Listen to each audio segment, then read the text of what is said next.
Hello everyone, welcome back to Solving Factory. In today's video, let me show you how to make a playlist on TikTok. So let's get started. First, launch TikTok application.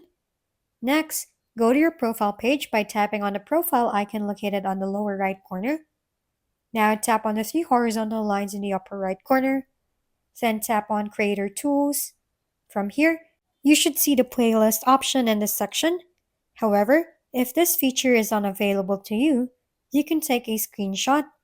To report the problem, go back and scroll down until you find Report a Problem.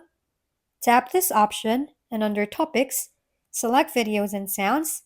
Then under Topics, select Other, tap Need More Help, and write down a message describing your issue.